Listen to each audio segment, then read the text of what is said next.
O Grande Fedor, quando o cheiro de esgoto tomou Londres. Matéria da revista Aventuras na História, escrita por André Nogueira, publicado em 23 de 3 de 2020, lido por Eduardo Saragossa. Diante do mau cheiro, do lixo, dos excrementos e dos efluentes humanos depositados no rio Tâmisa, Joseph Bazalgette fez um verdadeiro milagre. O Grande Fedor de Londres foi um evento desgostoso ocorrido no verão de 1858. Nesse ano, o calor absurdo fez potencializar o mau cheiro do lixo, dos excrementos e dos efluentes humanos depositados no rio Tâmisa. Durante anos, os resíduos eram depositados nas margens do rio. Entretanto, naquele ano, os efeitos da negligência tomaram a cidade.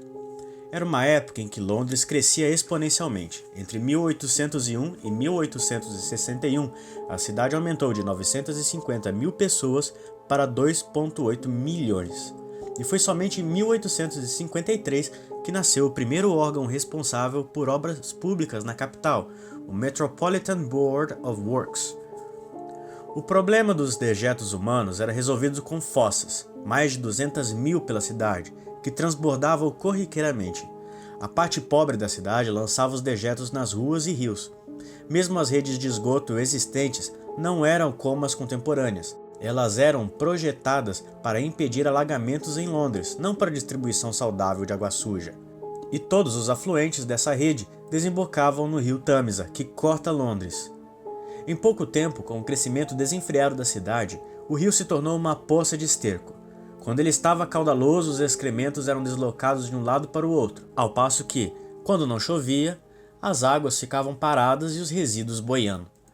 Ao mesmo tempo, o século XIX marcou o crescimento do uso dos vasos sanitários, que aumentou a pressão exercida sobre esse sistema de esgoto, pois exigiam muita água rapidamente. O efeito foi o agravamento da situação fétida do rio. Meses antes do Grande Fedor, houve um surto de cólera, que foi diretamente atribuído à questão do lixo depositado e ao cheiro de podridão. O mau cheiro e as ameaças à saúde dos londrinos fizeram com que as autoridades locais focassem a situação como questão pública.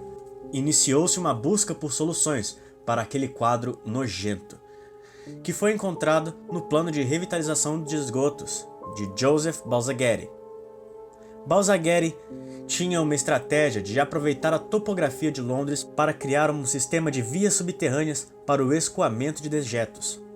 Como Londres foi construída na encosta de um vale, há uma região mais alta que possibilitava a criação de um fluxo controlável para os esgotos.